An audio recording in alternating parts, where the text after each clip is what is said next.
bilateral meeting kaupod si Canadian Prime Minister Mark Joseph Carney agud pabakuron ang kooperasyon sa depensa, seguridad, trade, punan, kag enerhiya. Paghambalan man ang papel sang Pilipinas bilang chair sang ASEAN, kag ang papel sang Canada nga isa ka dialogue kag strategic partner sa rehiyon. Samtang magapulong man ang presidente sa mga negosyante nga sa Canada agud magdala sang oportunidad sa pungsod, partikular sa IT BPM, AI, infrastruktura kag iban pa nga industriya. Bisitahon man sang delegasyon ang mga Filipino community sa Vancouver agud hatagan pagkilala ang ila kontribusyon nga nagaangot sa duwa kang nasyon. Ang ini nga pagbiyahe nagatuyo man nga magdala sa mga mapuslanon kag positibo nga resulta nga mapasiguro sang mas mabinatunon nga ekonomiya kag mas masaligan nga international na relasyon sang Pilipinas. Para sa Bagong Pilipinas, ini si WVSU intern Realin May Cordero, Radyo Pilipinas, Radyo Publiko. Radyo Pilipinas News. Koordinasyon sa mga ahensya sang gobyerno ginasulong para mapabakod pang industriya sang ube. Radyo Pilipinas. Sa detalye sang balita. Ginapadayon sang Department of Agriculture kag Department of Trade and Industry Export Marketing Bureau ang plano nga magbutang sang structured kag long-term nga direksyon sa nagadako nga ube industry sang Pilipinas.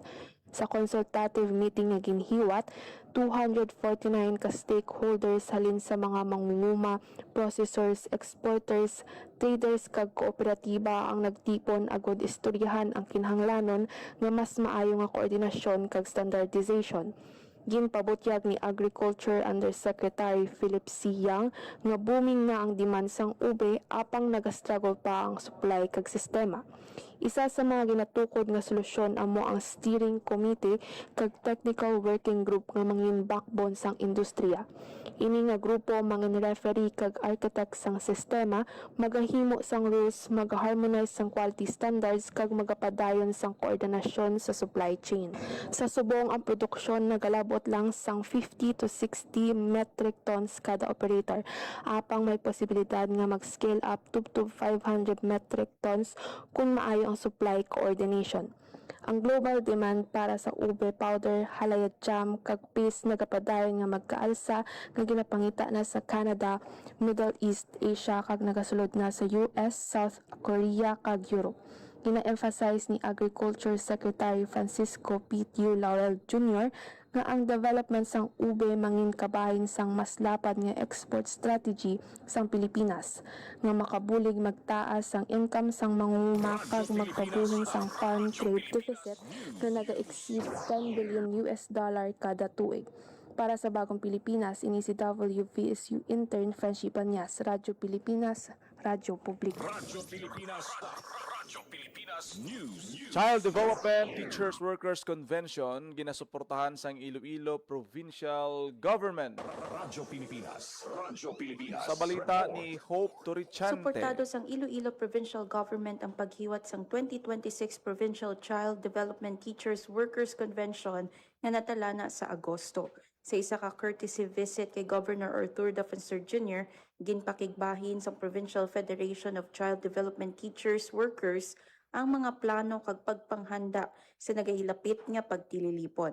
Katuyuan sang lihok nga kilalahon kag buligan ng mga child development teachers and workers sa paghatag sang kalidad nga early childhood care and development services sa Iloilo. Ginalauman naman sa convention ang pagtililipon sa mga child development teachers and workers gikan sa nagkalain-lain nga banwa kag syudad sa probinsya. Para sa Bagong Pilipinas, Hope Torrichante, Radyo Pilipinas, Radyo Publiko. Radyo Pilipinas News. Department of Trade and Industry kag LTFRB sa Western Visayas tingob puwersa sa pagduso sang consumer rights and responsibility. Radyo Pilipinas. Sa balita ni JP Herbas. Magatingog pwersa ang mga regional nga opisina sa Department of Trade and Industry kung DTI kag Land Transportation, Franchising and Regulatory Board kung LTFRB sa Riyon sa East sa pagduso sang consumer rights and responsibility.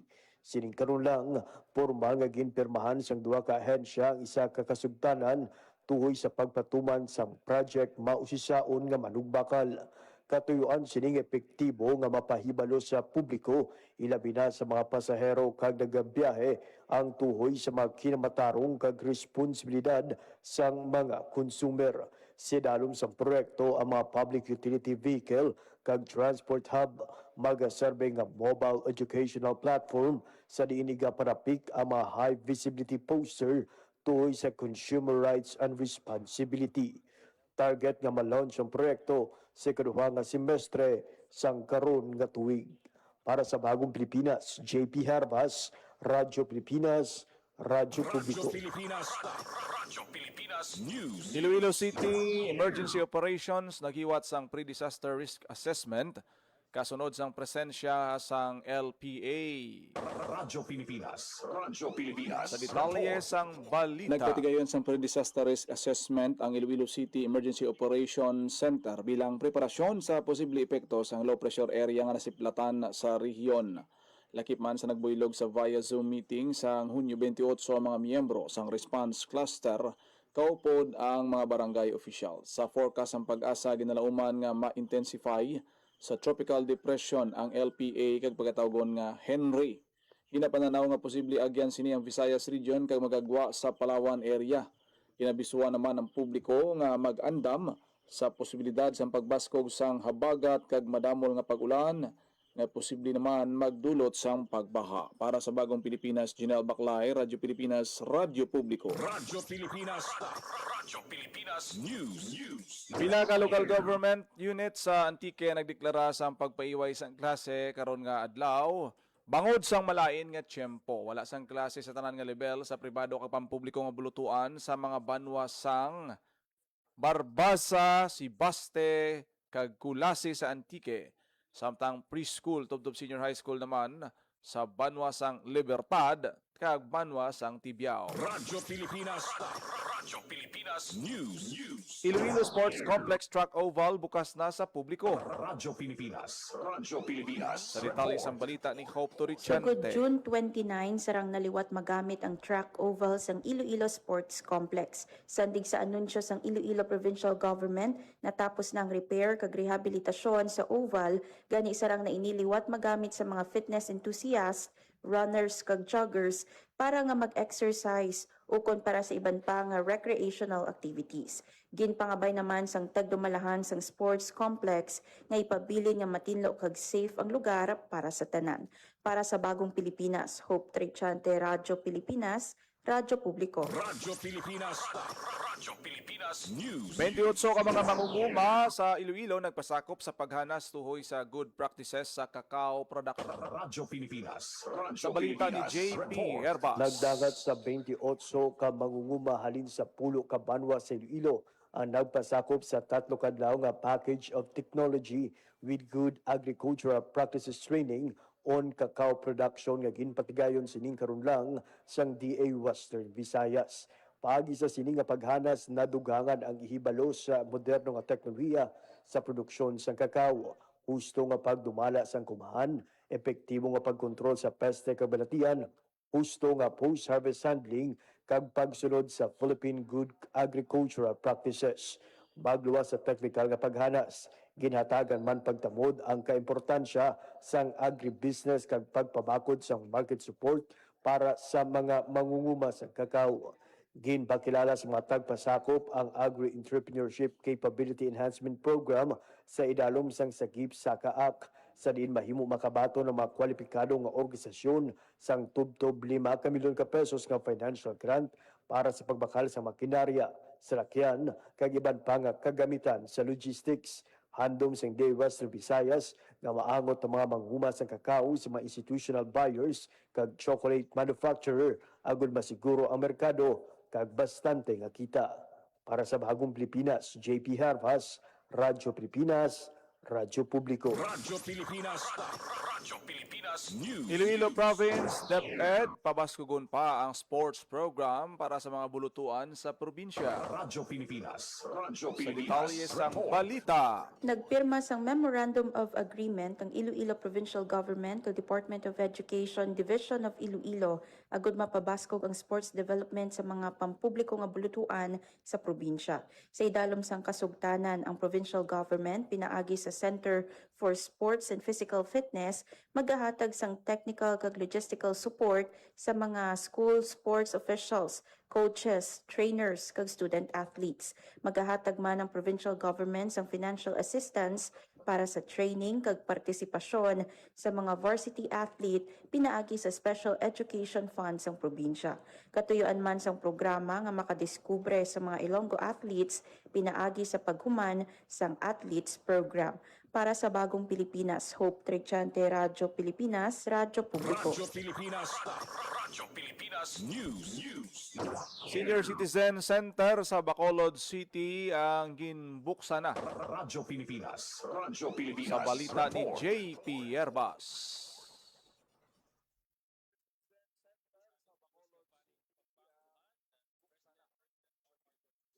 Formal na nga ginbuksan sa Bacolod City Government ang Senior Citizen Center SINI. Ang edipisyo nga nahamtang sa likod sa Bacolod City Government Center isa ka first of its kind one-stop shop concept sa Bacolod City Government para sa mga lolo kag lola.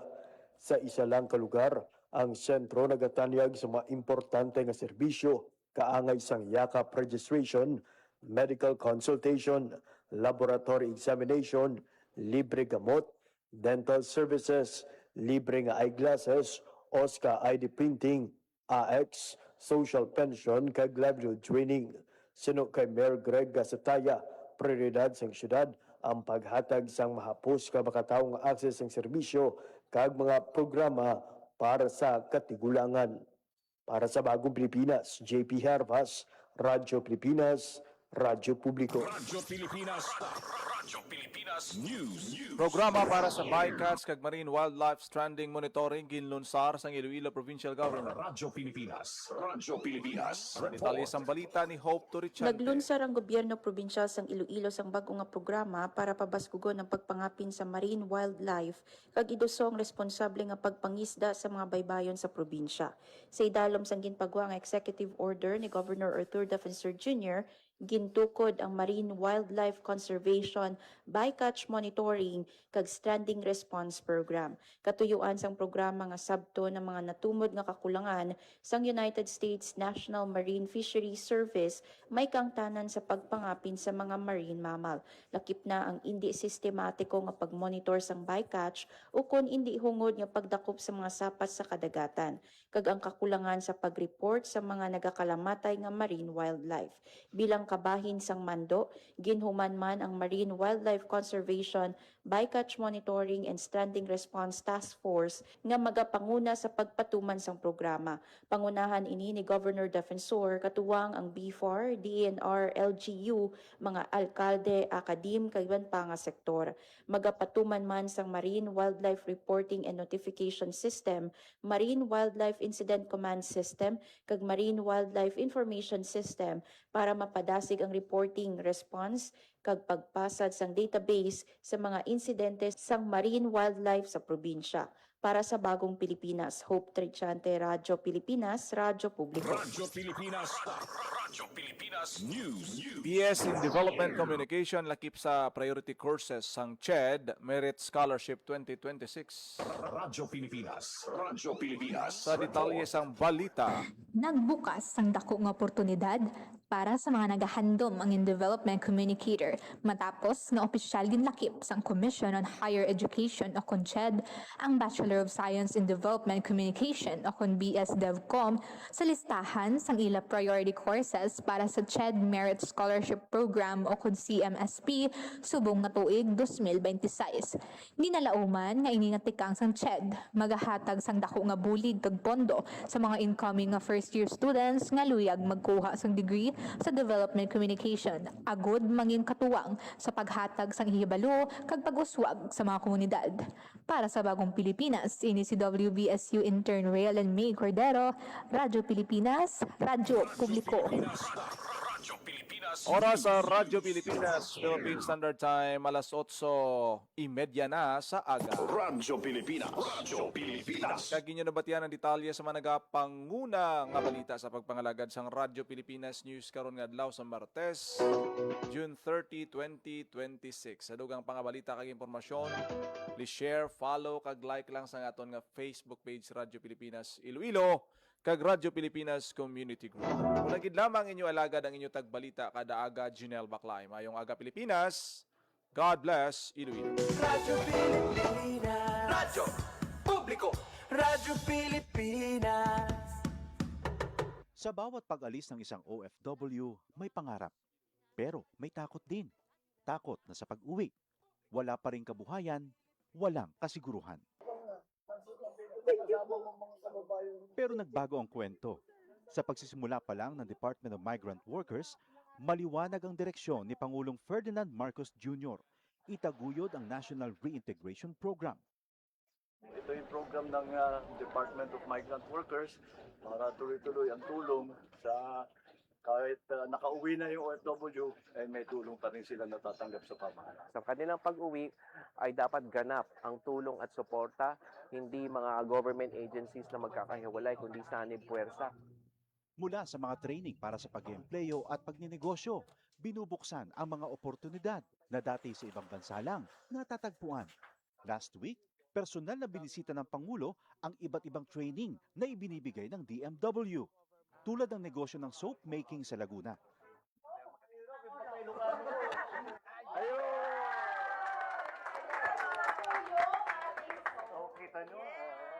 Isa ito sa mga negosyong ngayon nagbibigay ng bagong kita at bagong pag-asa sa ating mga OFW. Isang dating seaman, chef at housekeeping staff.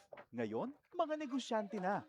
Sa pagninegosyo, gumagabay ang Department of Trade and Industry. Ang laki ng ginawa nilang sakripisyo para magtrabaho sa ibang bansa. Tinatawag natin silang bagong bayani. Tapos dapat naman, pag uwi nila, meron din tayo may tulong sa kanila para patuloy naman ang kanilang anak. Sa buong bansa, tuloy-tuloy ang trabaho. Isa-isang inaayos sa mga bagay na nagpapagaan sa buhay ng mga Pilipino. Ang pag-uwi para sa mga OFW, hindi nakatapusan, kundi isang matapang na simula para sa ating mga bagong bayani. Alam nyo, lahat ng mata kaya kong titigan. Puwera lang, mata ng bagyo. Kaya sa tuwing hinahagupit tayo ng bagyo, tandaan ang listen, lock, and leave. Listen, makinig sa balita tungkol sa direksyon at lokasyon ng bagyo. Tutok na sa mga news report sa radyo, sa TV at social media para malaman kung ano ang wind signal sa inyong lugar. Abangan din ang payo ng inyong LGU. Next, lock. Isara mga pinto, bintana, cabinet at main switch ng inyong bahay bago lumikas o pumunta sa evacuation center. And finally, leave. Lumikas ng mahinahon. Huwag ipagtulakan ang sarili kasi may taong nag-aantay sa iyo sa evacuation. Kaya laging tandaan, listen, lock, and leave. #panatag ang may alam. Maging panatag, Pilipinas. Radyo Pilipinas. Radyo Publiko. Radyo Pilipinas.